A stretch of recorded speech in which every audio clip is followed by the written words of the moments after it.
세 번째는 보건의료 체계 유형을 살펴볼 건데요. 보건의료 체계는 공공통합, 공공계약, 민간의료모형 이렇게 세 가지로 구분해서 알아보도록 하겠습니다. 앞서 살펴보았듯이 보건의료 분야는 독과점적 구조를 가지고 있죠. 그래서 국가가 개입할 수밖에 없다고 이야기를 했습니다.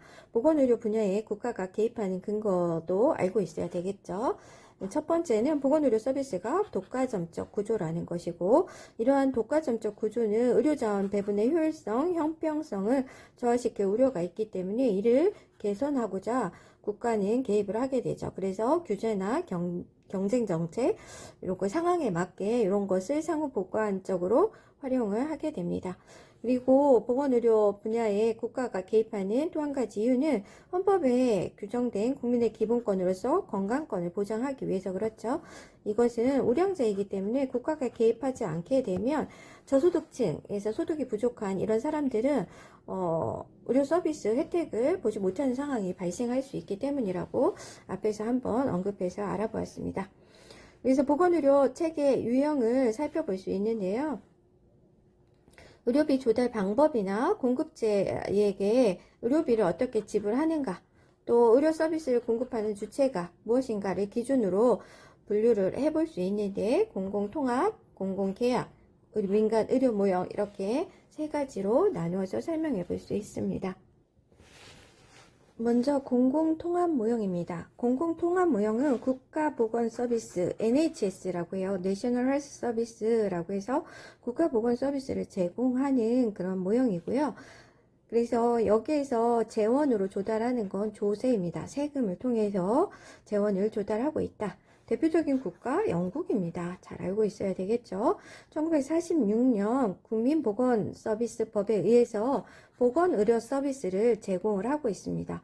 그래서 의료시설 대부분은 공공의료기관이에요. 나라에서 운영하는 의료기관이라고 하는 거죠. 병원 같은 것들이. 그리고 의료기관에 종사하는 사람은 공무원 신분이라고 볼 수 있습니다. 물론 여기도 이렇게 공무원 신분이 아닌 개업의사가 있을 수 있는데요. 이 경우에는 국가와 계약을 통해서 1차 의료, 그러니까 주치의 같은 그런 가정의사 제도라고 볼 수 있습니다. 그래서 NHC 의료 수가는 원칙적으로 무상입니다. 나라에서 제공을 하는 것이기 때문에 돈을 내지 않고도 치료를 받을 수 있다는 거죠. 단 의약품이나 치과 등에는 소유에게 본인 부담금만 부여할 수 있다라는 거죠. 그러니까 우리가 낸 세금으로 영국 국민들은 세금을 내게 되면 병원이나 의원에 가서 치료를 받을 수 있는 것은 거의 다 무상으로 치료를 받을 수 있다라고 여러분이 생각하면 되겠습니다. 두 번째는 공공계약 모형인데요. 말 그대로 계약이 들어가져 있죠. 국민건강보험으로 의료 서비스를 제공합니다. 이런 것도 잘 알고 있어야 되죠. 내셔널 헬스 인슈어런스를 통해서 의료 서비스를 제공하고 있다. 그리고 보통 강제 가입이죠. 전 국민이 가입해야 되니까 우리나라 같은 경우도 국민건강보험을 통해서 의료 서비스를 제공하고 있고 강제 가입을 시키고 있잖아요. 그래서 공공계약 모형의 대표적인 국가는 독일입니다. 독일은 1883년에 세계 최초로 질병보험법을 제정하고 독일에 거주하는 모든 거주민에게 의료 서비스를 보장한다라고 하고 있습니다. 단 고소득자 상위 10% 정도는 공공보험과 민간보험 중에서 선택할 수 있도록 허용을 하고 있다고 합니다. 그리고 이 공공계약 모형을 하는 독일 같은 경우 병원의 시설 투자는 주 정부가 지원을 하고 있고요. 관리 운영은 건강보험조합이라고 하는 곳에서 관리를 하도록 하고 있습니다. 그리고 급여에 상병, 아프면 상병수당을 포함해서 주고 있다고 하는 거고요. 외래 진료는 정액 본인 부담금만 내면 치료를 받을 수 있도록 하고 있는 거죠. 그러니까 자신이 어떤 건강보험조합에 가입을 하고자 하는데 가입을 하고 그 보험 조합으로부터 나중에 치료를 의료기관으로 받으면 치료는 받고 조금의 본인 부담금만 내면 나머지 돈은 내가 가입한 건강보험 조합에서 병원, 의료기관에 진료비를 지불하는 그런 형태라고 볼 수 있습니다. 우리나라 같은 경우도 공공계약 모형에 속한다라고 볼 수 있는데, 우리나라는 모든 전 국민이 강제적으로 국민건강보험이라고 하는데 가입을 하게 되죠. 그리고 치료를 받고 싶으면 의료기관에 가서 치료를 받고 일정 금액의 본인 부담금을 내게 되면 나머지 진료비는 건강보험, 국민건강보험에서 의료기관에 지불하는 그런 형태로 운영되고 있습니다. 세 번째는 민간의료 모형이라고 보는데요. 대표적인 국가는 미국입니다. 대부분의 국민은 민간의료보험에 가입을 해야지 돼요. 그러니까 국가가 강제적으로 하는 게 아니라 자신의 실정에 맞게 아까 살펴본 HMO나 PPO라고 하는 민간의료보험에 가입을 하거나 돈이 없다라고 하면 무보험 상태에 있게 되죠. 그래서 아직도 15%는 무보험 상태가 된다라고 하죠. 그래서 이전에 오바마 행정부에서 우리나라 보험 제도를 도입하기 위해서 와가지고 이런 것들을 많이 확인해 보기도 했었어요. 그리고 오바마가 보험 제도를 좀 바꿨는데 또 트럼프 시대에 이것을 원래대로 돌아가는 그런 상황이 되기도 했죠. 아무튼 미국은 민간의료보험에 의해서 가입을 하도록 하고 있는데 돈이 없는 사람들은 무보험 상태에 있기도 하다. 강제 가입이 아니기 때문에 그렇죠. 그리고 또 미국에서도 굉장히 저소득층은 관리를 해줘야지 되겠잖아요. 그래서 28% 내외 인구에게는 공적의료보장 제도를 통해서 의료보험 혜택을 주도록 하고 있는데요. 노인과 장애인을 통해서 하는 거는 메디케어. 저소득층이죠. 저소득층은 메디케이드. 그리고 어린이 같은 경우 CHIP라고 하는 의료 보호와 비슷한 의료 보장 제도를 통해서 의료 서비스를 제공하고 있다라고 볼 수 있습니다. 미국의 의료 보장 제도의 단점은 의료비가 굉장히 높다는 거고 전 국민 의료 보장 혜택을 주지 못하고 있다라는 것이라고 볼 수 있습니다. 그래서 이 세 가지 보건의료 체계 유형이 어떻게 다른지 꼭 기억하고 있고 대표적 국가도 어떤 나라들인지 여러분이 이해하고 있어야 되겠습니다. 우리 교재의 보건의료 체계 유형과 어떤 보건의료 체계를 활용하고 있는지 나라들이 나와져 있습니다. 보건의료 체계는 의료비 재원을 어디에서 충당하는가와 의료 서비스를 누가 제공하는지 두 가지로 구분해서 생각해 볼 수 있다 그랬죠. 공공통합 모형이라고 하는 국가보건 서비스잖아요. 국가가 의료보건 서비스 혜택을 준다라는 거예요. 국가가 주니까 재원은 세금에서 나오겠죠. 세금에서 나오고 그 다음에 의료 서비스 제공자는 어떻게 되겠어요? 국가가 되겠죠. 국가가 되는 거는 공공통합 모형이다. 유럽에 있는 많은 나라들이 있어요. 영국이 대표적인 거고 유럽에 있는 많은 나라 그리고 호주의 공공병원 같은 경우들이 이 공공통합 모형에 의한 그런 의료 서비스를 제공하고 있다라고 볼 수 있고 또 하나 의료비 재원이 공공보험료 우리나라 같은 경우는 국민건강의료보험이라고 해서 보험료 건강보험료를 내잖아요. 이렇게 공공보험료로 재원을 마련을 하고 일부는 국가가 조금 재원을 보태주기도 하죠. 그리고 의료 서비스는 민간 의료기관이에요. 그러니까 우리나라 같은 경우 나라에서는 공공의료는 굉장히 적고 민간 의료 서비스 개인이 운영하는 의료기관이 한 90% 정도 되거든요. 이렇게 하는 것을 공공계약 모형이라고 한다. 그러니까는 의료비 재원은 공공보험료에서 나오는데 의료 서비스 제공은 민간 의료기관 병원에서 하고 있다라고 하면 공공계약 모형이라고 볼 수 있습니다. 그리고 마지막으로 민간 재원에서 보험료를 개인이 보험료를 부담하는 것, 환자 부담료 이렇게 하는 것 그러면서 의료기관도 민간에서 운영을 한다 그러면 민간의료 모형이라고 하고 미국이 가장 대표적이고 그 외에 멕시코나 스위스 같은 나라들이 민간의료 모형을 운영을 하고 있다라고 이해하면 되겠습니다.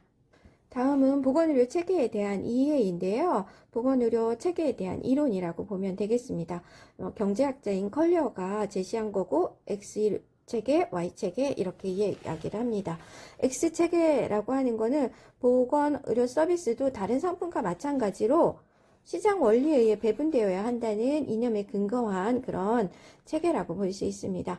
그래서 건강보장 제도가 민간보험과 공공보험으로 이원화되어져 있고요. 대표적인 나라가 미국입니다. 근데 공공보험을 해주는 것은 저소득층에게 하는 거죠. 장애인이나 노인 아니면 어린이, 취약계층 이런 데는 공공보험을 하고 나머지 국민들은 민간보험으로 보험을 들어야 되고 의료 서비스를 이용하도록 하고 있다 얘기를 했죠. 여기서 공공보험 소외계층에 대한 의료비를 보장하는 것이라고 했고 메디케어, 메디케이드 또는 어린이에게 하는 CHIP 같은 것들이 있다라고 얘기를 했습니다. 단점은 환자 부담금이 높죠. 그래서 빈곤층이 의료 이용이 제한적이에요. 돈을 많이 내야지 되니까 병원에 잘 가지 않는다라는 거예요. 그리고 대부분의 한 60, 70%는 민간보험을 가지고 있기 때문에 민간보험에서 단점은 과잉진료나 고가의료 장비 사용 증가로 인해서 의료비용 부담이 증가하게 되죠. 그리고 이렇게 의료기관들이 과잉진료를 하거나 고가의료 장비를 계속 많이 사용을 하게 되면 실제적으로 나중에 보험료도 굉장히 올라가는 그런 나쁜 효과를 가지고 올 수 있다라고 얘기했죠.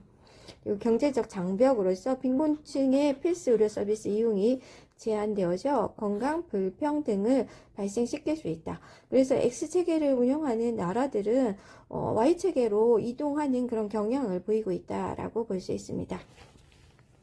자, 그리고 Y체계는 건강권은 기본권이라고 보는 거죠. 헌법에 보장되어져 있는 나라들이 대부분 이러한 Y체계를 운영한다고 볼 수 있고요. 모든 국민에게 의료 이용과 의료 서비스 이용 기회를 평등하게 보장해야 된다라고 보는 것입니다. 그래서 보편적인 보건 의료 서비스 접근이 가능하도록 해야 된다라고 보는 것이 Y체계입니다. 그리고 X체계보다 효율적으로 국민 건강을 개선하는 것으로 평가되고 있습니다. 대표적인 국가 영국이고 스웨덴 같은 경우로 내셔널 헬스 서비스 국가 보건 서비스라고 이야기를 했죠. 이런 제도를 이야기할 수 있습니다. 근데 이런 것도 문제점이 있습니다. 의료자원의 지리적 불균형 분표. 왜냐하면 의료기관이라고 하는 병원이 사람들이 많이 사는 도시에는 많이 생기지만 사람들이 적은 소도시나 농촌 같은 경우는 의료기관이 많이 생기지 않죠. 그러니까 이런 지리적 불평등은 생길 수밖에 없다. 왜냐하면 나라에서 하는데 모든 곳에 똑같이 의료기관을 지을 수는 없는 거잖아요. 효율성을 위해서 도시나 사람들이 많이 거주하는 곳에는 병원을 많이 짓지만 그렇지 않은 곳에는 병원을 잘 짓지 않는다는 것이죠. 그리고 가격 장벽은 없어요. 왜냐하면 돈을 내지 않으니까 나라의 세금으로 하니까. 그럼에도 사회 계층 간 의료 서비스 이용이나 건강 상태의 차이는 존재를 한다는 거죠. 왜냐면 사회 계층 간에 돈을 벌어야지만 생활을 할 수 있는 이런 사람들은 무료로 하더라도 병원에 갈 시간이 없을 수도 있다라는 거예요. 그리고 의사의 생산성 저하. 의사 선생님들이 다 공무원이라고 그랬어요. 공무원은 환자를 굉장히 많이 보지 않아도 월급은 따박따박 나오잖아요. 그러니까 적정 수준만큼만 일을 할 가능성이 높아진다는 거죠. 그리고 대기 시간도 증가해요. 왜냐하면 환자를 의사 선생님이 많이 10명을 보든 100명이 보든 월급은 똑같기 때문에 환자 10명 정도만 보고 굉장히 자세히 볼 수 있어요. 환자 입장에선 좋을 수 있지만 실제적으로 기다리는 환자는 대기 시간이 증가하는 이런 문제가 발생할 수도 있다는 거죠. 그래서 어떤 보건의료 체계도 완전할 수는 없어요.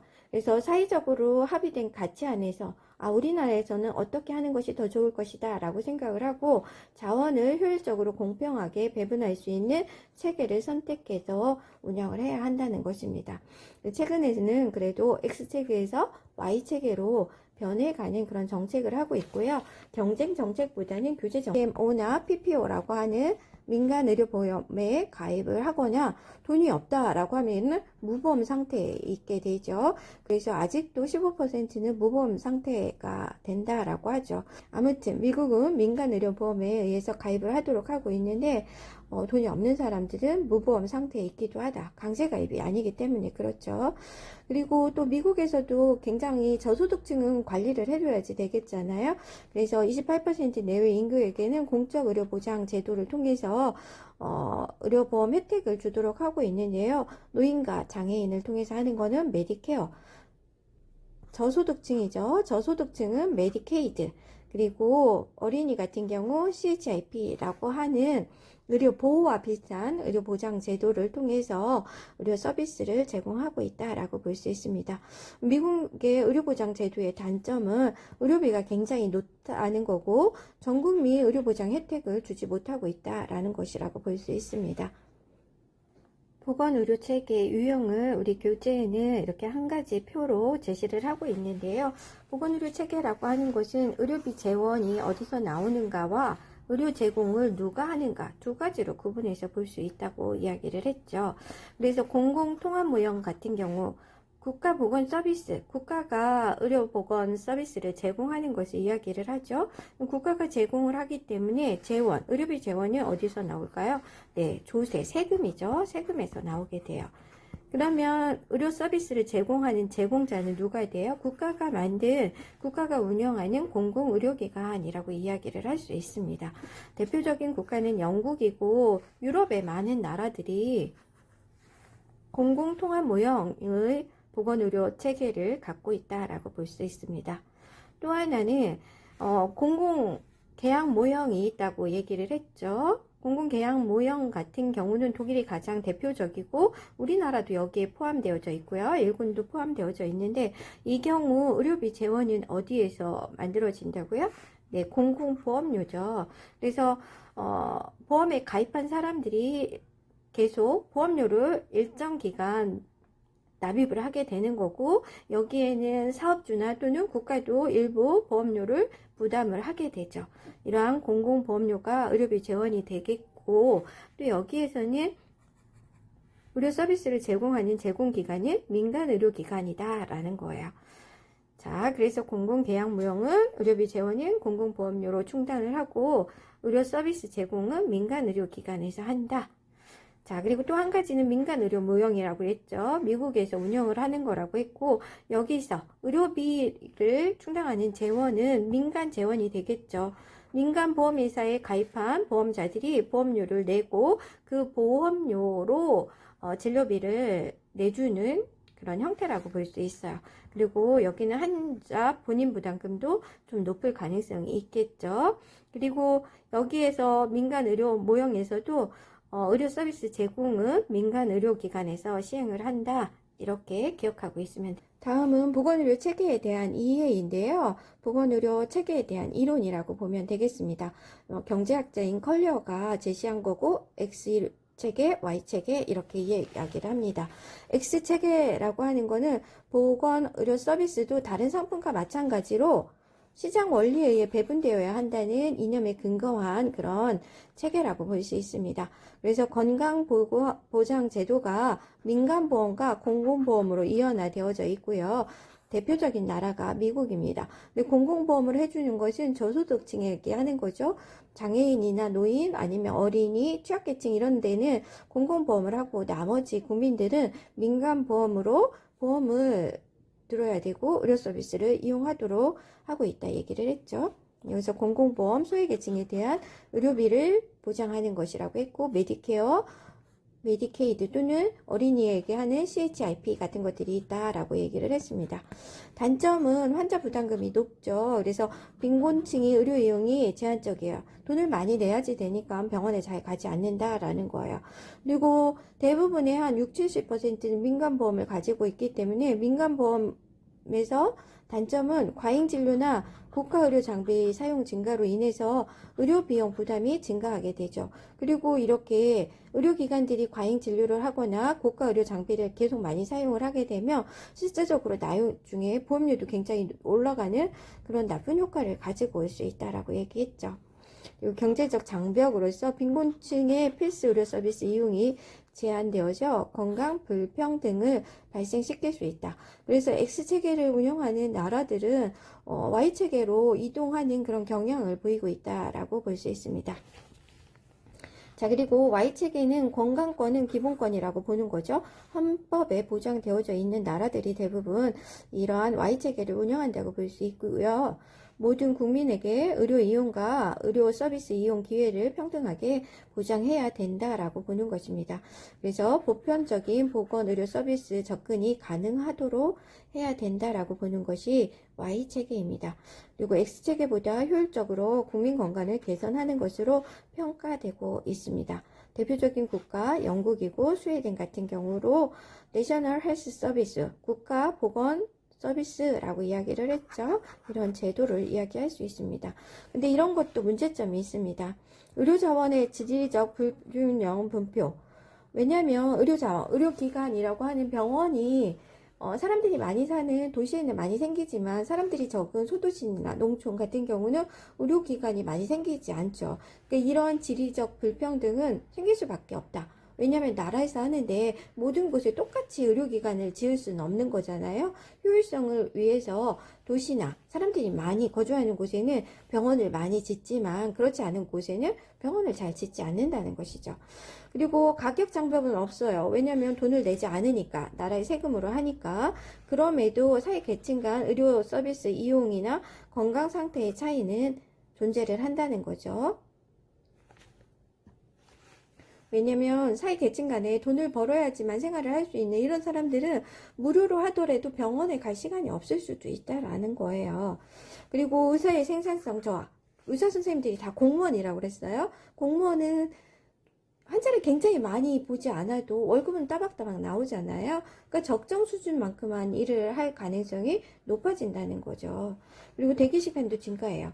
왜냐하면 환자를 의사 선생님이 많이 10명을 보든 100명이 보든 월급은 똑같기 때문에 환자 10명 정도만 보고 굉장히 자세히 볼 수 있어요. 환자 입장에선 좋을 수 있지만 실제적으로 기다리는 환자는 대기 시간이 증가하는 이런 문제가 발생할 수도 있다는 거죠. 그래서 어떤 보건의료 체계도 완전할 수는 없어요. 그래서 사회적으로 합의된 가치 안에서 우리나라에서는 어떻게 하는 것이 더 좋을 것이다 라고 생각을 하고 자원을 효율적으로 공평하게 배분할 수 있는 체계를 선택해서 운영을 해야 한다는 것입니다. 네, 최근에 많은 나라들에서는 X체계보다는 Y체계로 변해가는 그런 상태이고요.